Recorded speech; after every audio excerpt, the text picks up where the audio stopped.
Good afternoon. Thank you all very much for coming along here today. When I launched the SNP campaign in this very room just over a month ago, I could not reasonably have hoped for a more emphatic victory in this election. Last night, the SNP won an incredible 80% of seats in Scotland, an overwhelming endorsement of our campaign, message and vision. It is clear, beyond any doubt, that the kind of future desired by the majority in Scotland is very different to that chosen by much of the rest of the UK. Scotland has rejected Boris Johnson and the Tories, and yet again we have said no to Brexit. During this campaign, I said repeatedly that all elections are important, of course they are, but that this one really mattered. I said that the very future of Scotland was on the line. Last night was indeed a watershed moment. So today, as we reflect on the outcome, we should also look ahead. This morning, I want to address both the people of Scotland and the Prime Minister directly. To the people of Scotland, I want to say a simple but heartfelt thank you. Thank you for the overwhelming victory you gave the SNP last night. The SNP will never, ever take you for granted. We will continue to work every single day to earn your trust, however you voted last night, both in government at Holyrood and in opposition at Westminster. We will focus relentlessly on building a fairer and a more prosperous country for everyone who lives here.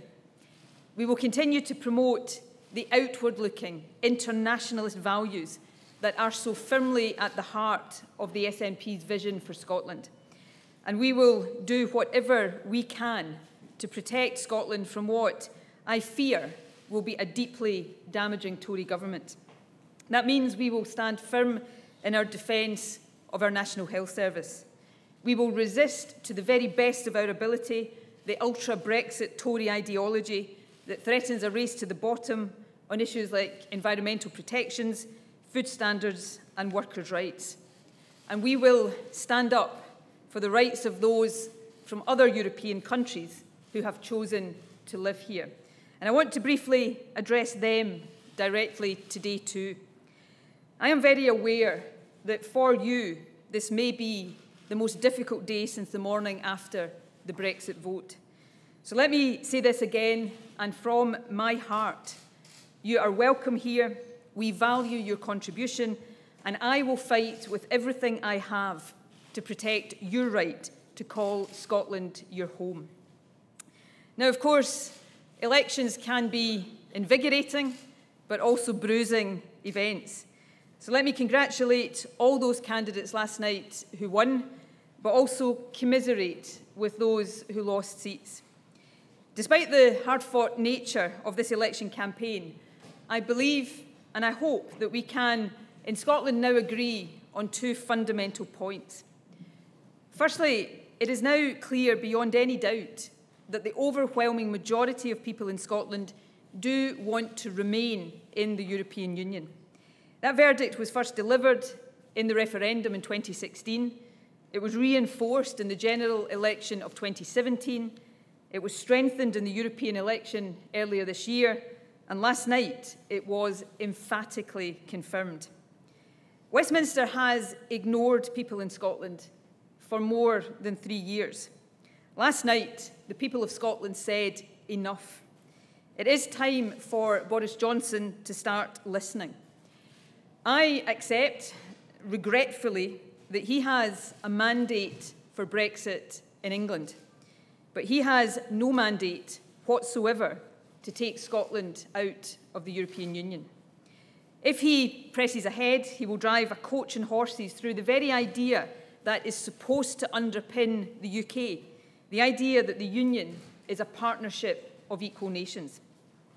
And that brings into very sharp relief the second fundamental principle that I believe we in Scotland can unite around, that Scotland's future must be in Scotland's hands. Now, I acknowledge that not absolutely everyone who voted SNP yesterday is ready to support independence. But the point of unity that I do believe exists is this one. Whether or not Scotland becomes an independent country must be a matter for the people who live here. And let me stress, for all of us who live here, no matter where we come from. It's not a decision for any Westminster Prime Minister, and certainly not for one who suffered a crushing defeat in Scotland last night. The Tories fought this campaign in Scotland on a single issue. They spoke, quite literally, about nothing else. They bombarded people in Scotland with the same relentless message day after day and night after night. They said that a vote for them was a vote to deny people in Scotland the right to decide our own future. They said it was a vote to reject an independence referendum. Well, yesterday, the people of Scotland decided instead to reject the Tories. The stunning election win last night for the SNP renews, reinforces and strengthens the mandate we have from previous elections to offer the people of Scotland a choice over their future. That mandate says that it is for the Scottish Parliament, not a Westminster government, to decide whether and when there should be a new referendum on independence. So given the verdict of the people of Scotland last night, the Scottish Government will next week publish the detailed democratic case for a transfer of power to enable a referendum to be put beyond legal challenge. I have been clear that a referendum must be the responsibility of the Scottish Parliament. This is not about asking Boris Johnson or any other Westminster politician for permission. It is instead an assertion of the democratic right of the people of Scotland to determine our own future. Given what I fear a Tory government now has in store for Scotland, that right to choose our own future has never been more important or more urgent. So to the Prime Minister, let me be very clear. This is not simply a demand that I or the SNP are making. It is the right of the people of Scotland. And you, as the leader of a defeated party in Scotland, have no right to stand in the way.